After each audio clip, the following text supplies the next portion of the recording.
دوسری بات اگر آپ ان سے پوچھیں تو وہ عجیب و غریب قسم کے آگے سے توجیحات جو دیتے ہیں وہ بھی بڑی حیران کن ہوتی ہیں کہ جی ہمیں اسلام آباد ہائی کورٹ کے فلاں آرڈر کی وجہ سے رکاوٹ ہے. بھائی جب آپ کو کہیں اور جہاں کام نہیں کرنا ہوتا تو آپ کہتے ہیں جی اسلام آباد ہائی کورٹ کے آرڈر کی رکاوٹ ہے, اور جہاں آپ کو کام کرنا ہوتا ہے تو آپ کہتے ہیں جی وہاں کا تو یہاں پہ قانون لاگو ہی نہیں ہوتا, وہاں کا آرڈر یہاں پہ امپلیمنٹ ہی نہیں ہوتا, تو تب آپ اس طرح کی باتیں کر رہے ہوتے ہیں. تو یہ سارے جو جھوٹ کے معاملات ہیں آپ کے, یہ بہت زیادہ اب ایکسپوز ہو چکے ہیں اور یہ زیادہ چلیں گے نہیں. تو اس چیز کو میرا خیال ہے دیکھنا چاہیے جج صاحبان کو. جو عمران ریاض کے معاملے میں واقعہ پیش آیا, جس طریقے سے انہیں گرفتار کیا گیا, اس کے اوپر آج مہر شرافت صاحب کی طرف سے ایک ٹویٹ کیا گیا ہے, جس کو آپ یوں جوڑ کے دیکھ سکتے ہیں کہ ان کا یہ بتانا ہے کہ جو آج 2 افسران معطل کیے گئے ہیں یہ وہی افسران ہیں جنہوں نے ماڈل ٹاؤن کا جھوٹا مقدمہ بنایا عمران ریاض کے اوپر اور انہیں حج پر جانے سے روکا. اب اس کے پیچھے بڑے کون ہیں وہ تو ایک الگ کہانی ہے, لیکن ظاہر ہے کہ پولیس کے یہ اہلکار کسی نہ کسی طرح سہولت کار ضرور بن رہے ہیں. اور اگر آپ کو معلوم ہے کہ آپ غلط جھوٹے مقدمے بنا رہے ہیں یا غلط گواہیاں دے رہے ہیں تو ان ساری چیزوں کے اوپر بھی آپ تو جواب دہ ہوں گے نا. یہ کہہ دینا کہ ہم مجبور ہیں اور ہمیں معاف کر دیں, اور اس طرح کے آپ جذباتی ڈائلاگ بول کے اپنے آپ کو بچا تو نہیں سکتے. یہ کہہ نہیں سکتے کہ جی ہمارا کوئی قصور نہیں ہے. آپ کو آئین اور قانون کے دائرے میں رہ کر کام کرنا ہوتا ہے. یہ آپ کا آئین بھی کہتا ہے اور یہ آپ کے بانی قائد اعظم محمد علی جناح نے بھی کہا ہے کہ جو ریاستی ادارے ہیں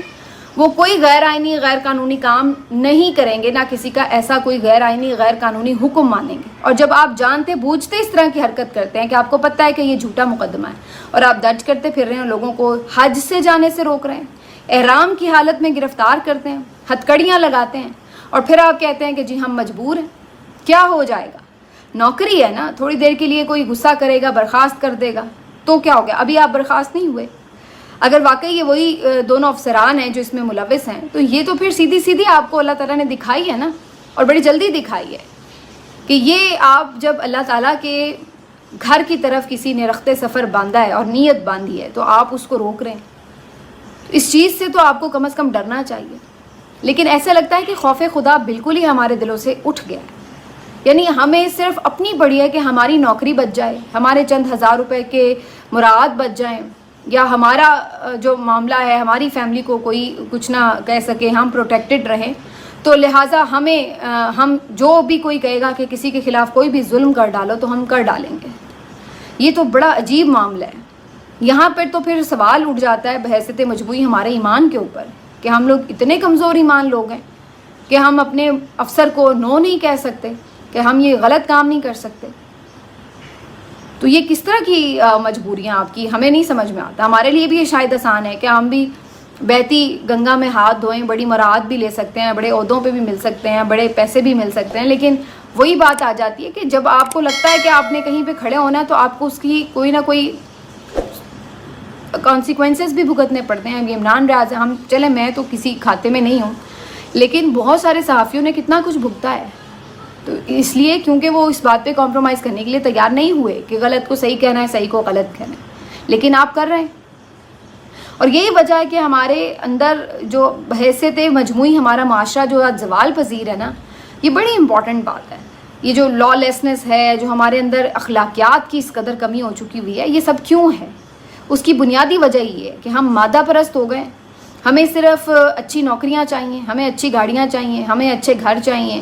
ہمیں اونچے محلات چاہیے, ہمیں ہائی سوسائٹی چاہیے. ہم نے یہ نہیں دیکھنا کیا جائز ہے کیا ناجائز ہے, ہم صرف یہ دیکھیں گے کہ ہمارا فائدہ کس چیز میں. اور اس مادہ پرستی کی دور میں ہم پھر یہ کرتے ہیں کہ ہم ہر حد سے گزر جاتے ہیں, ہم صحیح اور غلط کی تمیز بھی نہیں کر پاتے. اور یہ چیز آپ کے دل کو اتنا سخت کر دیتی ہے کہ آپ کو ظالم بنا دیتی ہے. آپ کو احساس بھی نہیں ہوتا کہ کس لمحے آپ انسان سے ایک ظالم شخص بن چکے ہیں, کہ جو کہ بالکل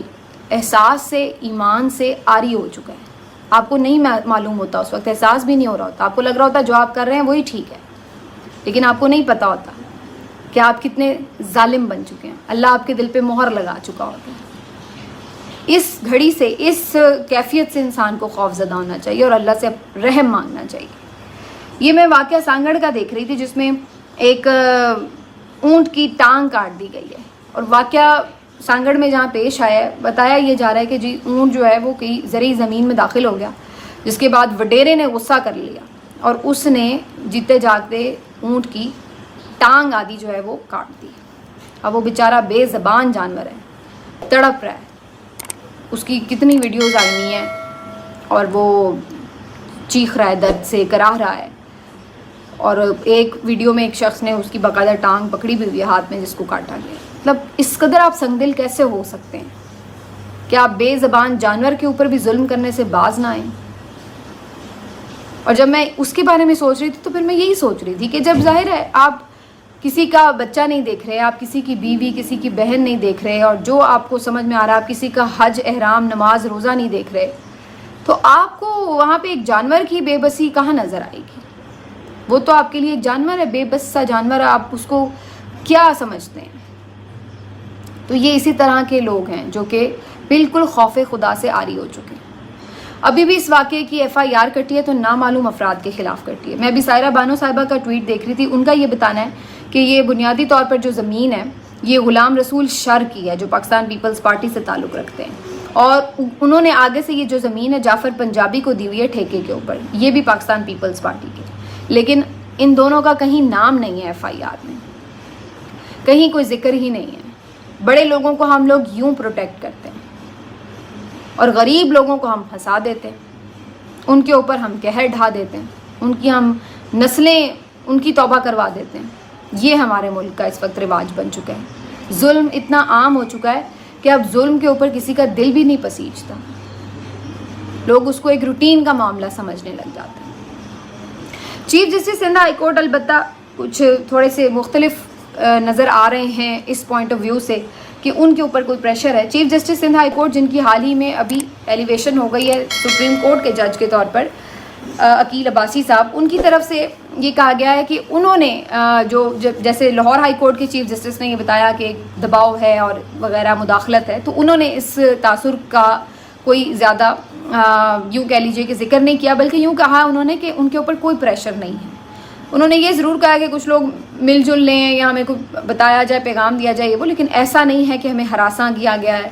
یا کسی بھی جج نے اس طریقے سے آ کے انہیں بتایا ہو کہ جی اس لیول تک کسی کو دباؤ ڈال کر، پریشان کر کے، ہراس کر کے یا کسی کے ساتھ کوئی زیادتی کی ہو، تو اس طرح کی چیز نہیں ہوئی ہے۔ انہوں نے کہا ہے کہ ہم آزادانہ فیصلے کریں، ہمارے اوپر اس طریقے سے کوئی پریشر نہیں ہے۔ Chief justice Sindh high court نے ویسے ابھی تک جو ان کا آپ کنڈکٹ دیکھیں تو اس طرح سے ان کے اوپر کسی قسم کی بھی کوئی ایلیگیشن تو نہیں ہے کہ وہ کسی خاص جماعت کے ساتھ، چاہے وہ پیپلز پارٹی ہو، PTI ہو یا کسی بھی اور سیاسی جماعت کے ساتھ ان کا کوئی بظاہر وابستگی یا کوئی رجحان اس طرح کا نظر نہیں آتا۔ بہت سارے معاملات میں جو الیکشن پٹیشنز کے حوالے سے تھے، جو یہ مختلف جلسے جلوس کرنے کے حوالے سے PTI کی درخواستیں تھیں، اس کے اوپر اگرچہ ان کے ریمارکس ایسے لگتا ہے کہ جیسے پرو PTI رہے ہیں، لیکن وہ یہ نہیں ہے معاملہ کہ آپ یہ کہیں گے کہ جی وہ پرو PTI ہے۔ وہ اگر بات ہی آئین اور قانون کی بات کر رہے ہیں یا اگر جائز کسی کو اس کا حق ملنا چاہیے تو اس کے اوپر کوئی بھی انڈیپینڈنٹ جج ہوگا تو وہ یہ کیوں کہے گا کہ نہیں ملنا چاہیے؟ تو ظاہر ہے وہ یہی کہے گا کہ بھائی جب سارے جماعتیں جلسے جلوس کر رہی ہیں تو ان کو بھی کرنے دیں، ان کو کیوں آپ روک رہے ہیں؟ تو یہ ایک بڑا فیئر قسم کا انالیسز ہوگا، بڑا ایک فیئر ججمنٹ ہوگی اگر وہ سب کے لیے ایکوالٹی کی بات کریں۔ البتہ کچھ انہوں نے ریمارکس ضرور ایسے دیے تھے مختلف پٹیشنز کی سماعت کے دوران کہ جی یعنی جو آپ کے بڑے ہیں ان کو جا کے سمجھائیں، اس طرح کی چیزیں نہ کریں، اس ٹائپ کی باتیں وہ ضرور کرتے رہے۔ لیکن آج جو ان کی میڈیا سے چھوٹی سی انٹریکشن تھی اس میں انہوں نے کسی بھی قسم کے دباؤ کو مسترد کیا ہے اور کہا ہے کہ ایسی کوئی چیز وہاں پہ نہیں ہو رہی۔ باقی جناب ایک بات جو مجھے آپ سے کرنی ہے وہ یہ کہ 2-4 دنوں سے میں یہ محسوس کر رہی تھی، اس پہ بات بھی بلکہ پہلے بھی ہوئی ہے شاید، کہ جی خان صاحب جو ہیں ان کے آنے کے حوالے سے اگر کوئی سوچ بھی رہا ہو کہ ہاں بھائی ٹھیک ہے اگر ان سے بات کرنی ہے یا کچھ ہے تو وہ اس لیے بھی معاملہ کہیں نہ کہیں پیچھے ہٹ جاتا ہے یا آپ کیوں کہہ لیں کہ رک جاتا ہے۔ اس کی وجہ یہ ہے کہ جی خان پہ کوئی ٹرسٹ نہیں کر رہا، اور یہ بات آپ نے بہت سارے لوگوں کے منہ سے سنی ہوگی، خاص طور پہ ایسے لوگ جو اسٹیبلشمنٹ کے قریب سمجھے جاتے ہیں۔ منیر فاروق نے اس دن کہا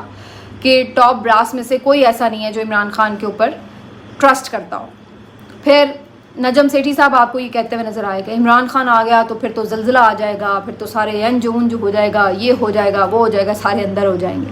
کچھ عرصہ پہلے جاوید چودھری صاحب نے اس طرح کی بات کی کہ عمران خان اگر واپس اقتدار میں آ گیا تو وہ تو کسی کو نہیں چھوڑے گا اور سب کو پھانسیاں لگ جائیں گی، پتہ نہیں کتنے بندے مر جائیں گے. پھر رانا ثناءاللہ صاحب نے بھی کچھ دن پہلے یہ بات کی کہ اگر عمران خان کو آپ نے موقع دیا تو مطلب یہ کہ ہم تو پھر سارے جیل میں ہیں، ہمارے تو پھر کوئی فیوچر نہیں ہے وغیرہ وغیرہ. تو ایک بہت بڑا عمران خان کے بارے میں پرسیپشن یا تو ہے یا بلڈ کرنے کی کوشش کی جا رہی ہے، وہ یہ کہ عمران خان جیسے کوئی بہت جلاد آدمی ہے اور جیسے ہی وہ واپس پاور میں آئے گا تو وہ ہر طرح کا ظلم و ستم انلیش کر دے گا اور جو کوئی ان کے مخالف کھڑا ہوگا وہ گردنیں اڑاتا چلا جائے گا خدا نخواستہ. اور وہ نہ جانے کیا یہاں پہ ات خدادہ وہر والی جو وہ ایک کہاوت ہوتی ہے، پتہ نہیں کوئی اس ٹائپ کی، وہ یہاں پہ خون کی ندیاں خدا نخواستہ بہا دے گا، جیلوں میں ڈال دے گا، پتہ نہیں کیا بدلے لے گا. تو یہ ساری چیزوں کا ایک عمران خان کے بارے میں امپریشن ہے یا بنایا جا رہا ہے. یہ بنیادی طور پر جو بھی لوگ آس پاس ہیں جو خود اس خوف میں مبتلا ہیں اور پھر وہ بعد میں جہاں اپنے بڑوں میں بیٹھتے ہیں، جو فیصلہ ساز ہیں اس ملک کے، ان کے پاس بیٹھتے ہیں، ان کے دماغ میں بھی یہی باتیں ڈالتے ہیں اور ان سے یہی ڈسکس کرتے ہیں کہ جی بس پھر عمران خان وہ تو ویسے تو پاگل ہے، وہ تو ایسے کر دے گا، وہ تو ایسے کر دے گا. تو وہ جو کوئی کسی نے اگر کوئی سینسیبل فیصلہ کرنا بھی ہو یا اس طرف آنا بھی ہو کہ نہیں جی ملک کو بہت نقصان ہو چکا ہے، اب ہم اپنی نہ سوچیں، چلو جی تھوڑا سا سوچیں کہ کوئی ون ون سچویشن ہو جائے، کوئی معاملات بہتری کی طرف جائیں، تو ان کو وہ اس طرف جانے ہی نہیں دیتے. اتنا ڈراتے ہیں کہ نہیں جی اگر وہ آ گیا اس کے آنے کا راستہ نہیں کھولنا آپ نے، ورنہ آپ تو گئے، آپ تو فارغ. تو وہ یہ جو ایک ڈیلیبریٹ کوشش ہے، آئی ڈونٹ نو یا واقعی وہ خود بھی اسی طرح سوچتے ہیں، یہ جینوین ان کی سوچ ہے، یہ تو اللہ بہتر جانتا ہے. لیکن میرا اس کے اوپر بالکل ایک ڈفرینٹ انالیسز ہے عمران خان صاحب کی پرسنالٹی کو دیکھتے ہوئے، اور میرا اپنا ایک ذاتی خیال بھی ہے. اور جو آپ ابھی تک جو اسٹیٹمنٹس آئے ہیں ان کو بھی اگر آپ صرف انالائز کریں تو پھر بھی آپ بھی شاید اس نتیجے پہ پہنچے کہ وہ تو بار بار یہ کہہ چکے ہیں کہ جو میری ذات کے ساتھ آپ نے کیا ہے میں اس کو معاف کرنے کے لیے تیار ہوں. جو کچھ بھی ہو گیا ہے اس کے باوجود میں ملک کے وسیع تر مفاد میں بیٹھنے کے لیے بھی بدترین مخالفین کے بھی ساتھ تیار ہوں. پھر بار بار وہ فتح مکہ کی بھی بات کرتے ہیں. مجھے پچھلے رمضان کا بھی میں کلپ دیکھ رہی تھی، اس میں بھی وہ ایک اسی طرح صحافی سہراب برکت سے بات کرتے ہوئے یہ بات کر رہے تھے کہ فتح مکہ کا جو ماڈل ہے وہ کیا ہے بیسیکلی، کہ اللہ تعالیٰ نے تو اللہ کے رسول نے کیا کیا صلی اللہ علیہ وآلہ وسلم، انہوں نے کیا کیا کہ انہوں نے عام معافی دی نا، سب کے لیے امان دے دی، سب کو پناہ دے دی، اعلانات کر دیے کہ جو یہاں پہ چلا جائے مکہ میں آ جائے اس کے گھر پناہ لے لے، سب کو امان ہے اپنے گھروں میں. ہاں اگر کوئی لڑنے کے لیے تلوار لے کے باہر کھڑا آ گیا تو اس سے تو آپ کو پھر مقابلہ کرنا ہے، لیکن جو خود آپ سے لڑائی کے لیے نہیں آیا وہ سب کے لیے امان ہے. تو بات یہ ہے کہ وہ بار بار اس بات کا حوالہ کیوں دیتے ہیں، وہ وجہ یہی ہے کہ وہ خود بھی یہ نہیں چاہتے کہ آ کے پھر آگے اگر ہم اسی طرف چلے جائیں کہ جی اب واپس اگر وہ اقتدار میں آ گئے پھر انہوں نے ایک مقابلے بازی اور انتقامیہ کارروائیاں شروع کرنی ہے، سب کچھ کرنا ہے،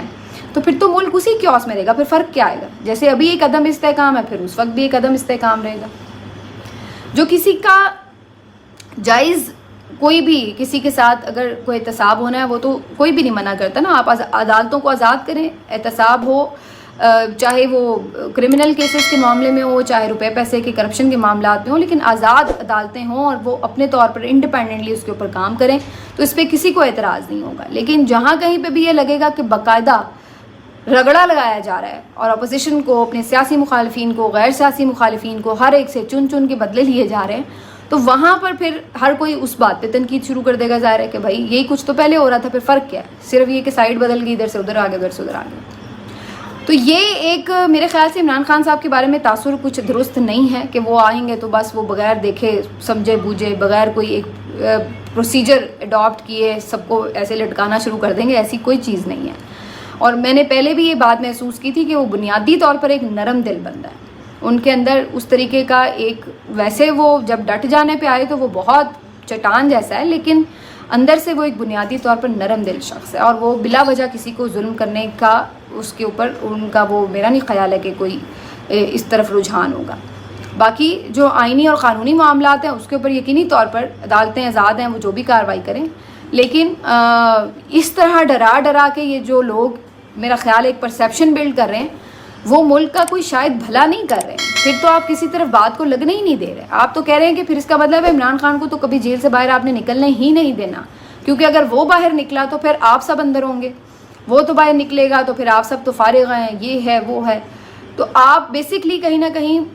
جو معاملات ہیں ان کو پوائنٹ آف نو ریٹرن پہ لے کے جا رہے ہیں. آپ یہ تاثر دماغ میں بٹھا رہے ہیں کہ جناب